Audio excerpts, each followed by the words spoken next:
another cup of tea with Stephen. Well, it's been quite a week with Tom Daley winning gold. It's great that United Kingdom got something to be so proud of. The two boys, him and Matt, have just done a sensational job. Tom has been an inspiration to so many LGBTQ people, and especially among the young, who look at Tom and see someone not only successful, that's out there. Every day someone wakes up in this country frightened to be who they are. And if you look at Tom, truly is an inspiration. Now, I'm lucky enough today to be joined by someone that's a friend of mine. He has also been a great inspiration to so many, and myself, and you're going to love him. He's fun. It's Mr. Fabulous, Jay Camaruzza. Hi, how are you? I'm very well, darling. How are you? I've got my cup of tea ready. Oh, bless your console. Oh, that's a lovely cup. Thank you. It's just a little Japanese-inspired cup, and I thought it matches what I'm wearing today. I thought I'd bring you some sunshine, babe. Jay, you look fabulous. Jay, what did you think of Tom Daley and Matt winning gold yesterday? I think it was amazing. Do you know, I had no doubts that they were going to win. You know, these boys have been training for so long, and I just loved their commitment to their, you know, to their sport. And I just knew that they were going to represent our country, and that they were going to come back with the gold. So I'm really, really proud of them. I mean, do you think that LGBT athletes are being more accepted? I think athletes are more accepted than footballers, for example. We are still yet to hear of a professional Premier League footballer come out, you know, openly as gay. I think there's still a massive taboo attached.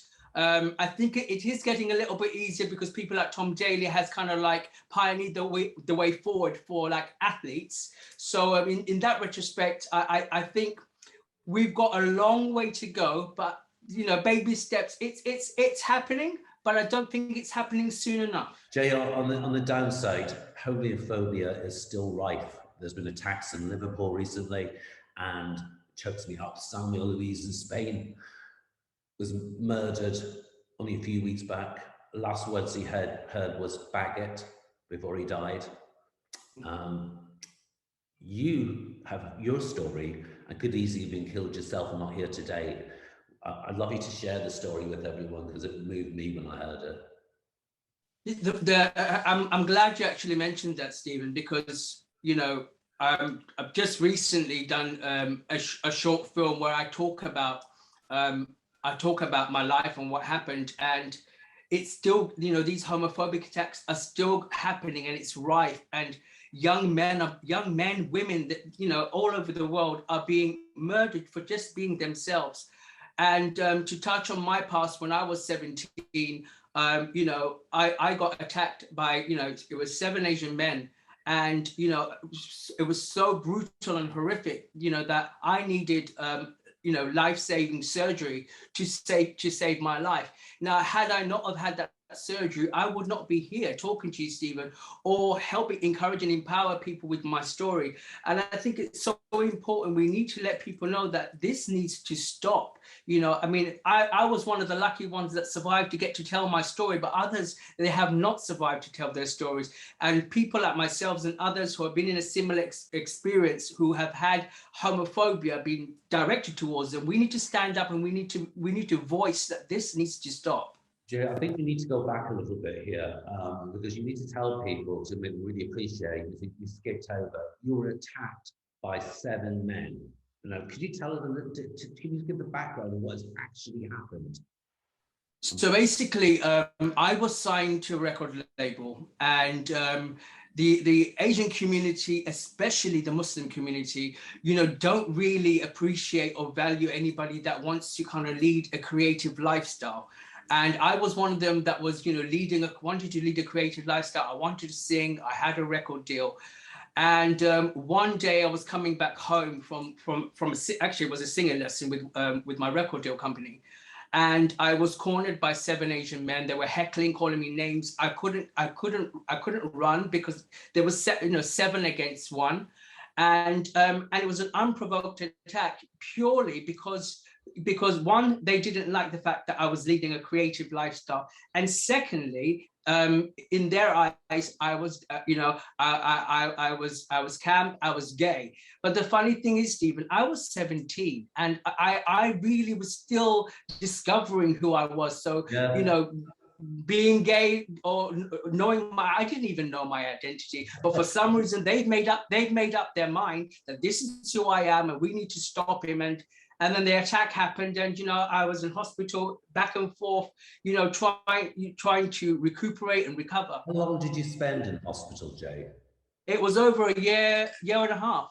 Jeez. And even till this day, I still have issues with my especially my stomach area, because every now and then I will have a little bit of pain there. The pain, some of the internal injury has never left. I have scars, which when I look in the mirror, that remind me of that horrific day. You mentioned the Muslim community. I mean, I hate to ever put anything in a box, but so many people instantly hear Muslim community think anti-gay. Is this the case, do you think, that most of the Muslim community are anti-gay? I think the majority are anti-gay. I mean, when I was growing up, I grew up in a Muslim-orientated family. I am no longer Muslim because I was disowned by my faith, and I was thrown out as such by my faith. Yeah. And then I've now found my salvation and my spirituality now through Buddhism. So and I'm in a happy place. Nevertheless, I do feel like the Muslim community still have a long way to go to understand and accept people like myself. Absolutely. Now, do you think as an LGBT community we're kind to each other? That's a good question, Stephen. I don't think we are kind to each other. I think there is, I think certain members within the LGBTQI community are very shallow, are very judgmental of our own kind. And I think that needs to change, because we have been fighting for so long to be visible, to be represented, to feel equal, that you then find yourself within your own community. There's hate, there's bigotry, there's abuse, and I always say you need to fix that first within your own community, and then move on together. Do you think because when people talk about the gay scene, right, the first port of call for many gay people is the pub. They go to that gay bar. Do you think if we, as a heterosexual, you perhaps meet at college, or the first, do you think that's a healthy environment to kick off with? I think any environment is okay. I just think it's important. It's who you have around you, because people are a massive influence. If you're young and you then fall into a circle of or a peer group of people that do nothing but judge others, then you it brushes off on you. Yeah. And so I always say, find your circle, find your tribe, but make sure that they are good people that appreciate and value others. You were questioning Tipping Point the other month. You popped up. I fell over. Tell us about how come you became because it's one of my favorites. The funny thing was, Stephen, I was actually sat having my cup of tea, watching Tipping Point. Now the thing is, I don't usually watch it, and the question came up, and it took a few seconds to register. I'm like, they're talking about me. My tea just came out of my mouth. But at the same time, it was a nice little surprise, because it just validated that what I'm doing and how I'm building my profile is going in the right direction. And I'm a question on Tipping Point. So that says something. Tell us all about, obviously the question was about All Together Now, which is one of my favorites. It was about All Together Now, yes. And be honest with, if you weren't on it, I wouldn't have watched it, because it was brilliant. I loved it. Is there going to be another series? Tell us all.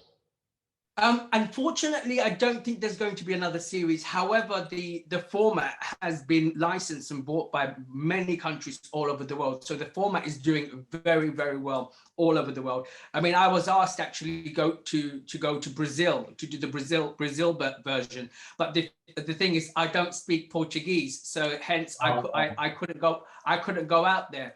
But nevertheless, you know, the short period that we had season 1, season 2, and we had the celebrity series, it was a great opportunity for me to showcase who I am as Mr. Fabulous, and it just allowed me to give me that little lift and profile, and you know, and it actually helped a lot for me to go on to do other wonderful things. Yeah, and you have such a terrific voice. Now you've become you've got involved with Pink Ribbon charity. Can you tell us a little bit about that, please?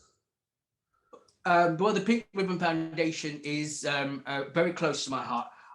You know, I will go above and beyond to do anything for them to help awareness or help people to donate to them.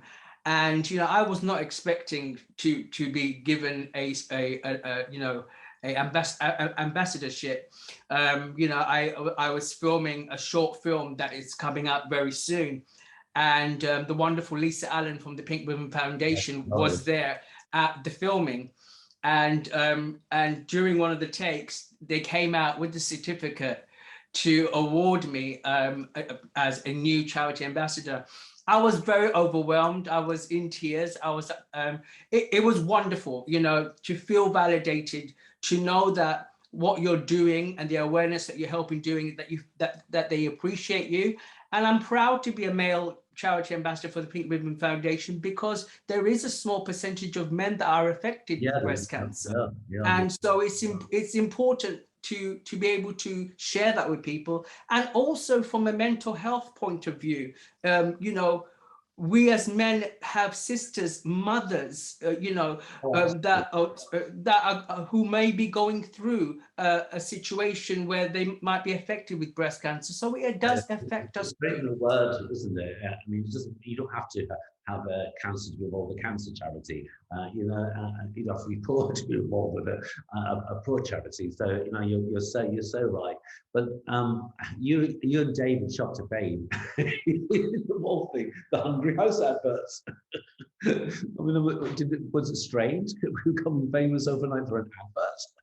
It was very odd, because it was actually Dave's first audition, and the thing was, I told him to switch his phone off during the audition process, but he for some reason he forgot, and the camera during the casting was left on, and his phone rang, and it was an insurance company calling him, and I didn't realize that the camera was rolling, and we started to bicker like cat and dog, and I was telling him off. And the funny thing was that the casting directors absolutely loved the bickering between us, right, and the interaction between us, that they said, that's it, this is what we want. And we done the commercial, never expected it to be so huge and become like a cult following. But you know, it was lovely. It was wonderful while it lasted. There's a little jingle that everybody sings. You know, so yeah, you know, I would say I'm proud of it, and I know David is proud of it as well. The lovely thing is, you and David are so well known around London, and your friendship's gone on for what's the secret of your friendship, do you think? It's understanding each other. He knows me, and I understand him. But from the very first day that we ever met, we always vowed to each other that in any difficult situation, we will always sit down and talk to each other. Yes, it doesn't matter how difficult it is or how painful the subject matter is. We will always sit down and speak to each other. And we've continued that. And I think that is so important. I think talking, being open with each other is so important, and it just allows you to do so much more. It makes you stronger as people. It makes you stronger as a unit. I just think, you know, talk. It's brilliant. Now, you always look fantastic. Well, you always look Mr. Fabulous, especially on the red carpet. You know, how long does it take you to get ready? Can you give us any tips on how to look fabulous? How to look fabulous? I think everybody is fabulous in their own right. Yeah. It's how you choose. It's how you choose to express fabulous. I mean, I choose to express fabulous. It takes me about 45 minutes to an hour to get ready. Sometimes I'll have my hair even bigger, more makeup, or sometimes I will be more dressed down. But mainly for red carpets, you know me, Stephen. I'm very, flamboyant, but at the same time, I just, for me as an androgynous gay queer man, I just want to give my kind the visibility that it deserves. And it's took me a while to appreciate and come and understand my identity. And now I feel like I want to go out there, because not only am I representing an LGBTQIA community, I also want to give young South Asians who are in the same position as me a voice. To feel fabulous. Doesn't, like I said, it doesn't matter how you choose to be fabulous, you just are. Now, Jay, talking of red carpet, you have quite a few things coming up. Do you want to share them with us, or can you share them with us? What's the point? Well, one thing I've learned to do is keep a lot of things now, like cards, close to my chest, because I like to share it later on. However, it's already kind of out there, so I will, well, not out there, you're actually the first to actually hear of this. I've just, I mentioned it in our chat earlier, I've just finished a short film, and it's for the LGBT Film Festival. And that will be coming out, very, very, very soon. And it's, it's a short film about my life, talking about the various stages in my life and where I am now. And I hope that it will help empower, encourage, and inspire others, and to come out and be themselves. So that's something I'm sharing with you. And actually, that's a first. I've not shared that with anybody else. Listen, Jay, I'm going to ask you this. What makes you happy and smile? When are you happiest? What makes me happy and smile is the people around me, Stephen. I don't expect to have 1 million friends or blah blah blah. Yes, social media is great. You have your followers and blah blah blah. However, I have a very small group of friends who are just like, there's a possibly about 10 of them. And these friends are the most wonderful, close people. We have a little, like us, we have our little small community that we always help each other out. And that's what I find most endearing. And I admire that. And that's what keeps me happy, knowing that the little small community that we have within our little media arts world, we can help each other out, and we can help give a platform here or a platform there, and don't feel afraid. And that's what makes me the most happiest, knowing that I can help a fellow friend and see them succeed, and that there's no conflict or bias between us. We're just all proud of each other. It's just like, Stephen, look, you're doing your tea with Stephen, and I must say I am so proud of you, because you've spoken to some wonderful people, and you're excelling, and for me to be on your show talking to you, I'm proud of you. And giving someone the chance, giving people a chance to listen to people talk about issues that sometimes aren't covered in chat shows, and at the same time ramming it down people's throats. And I have to say, you've made us very happy today, Jay. It's been incredible listening to your story and moving, and you're always an inspiration. Thanks so much for coming on. My pleasure. Thank you. And I can't wait to see the film. Thanks so much. Yes, you will definitely be invited to that. Thank you. Thank you for having a cup of tea with me.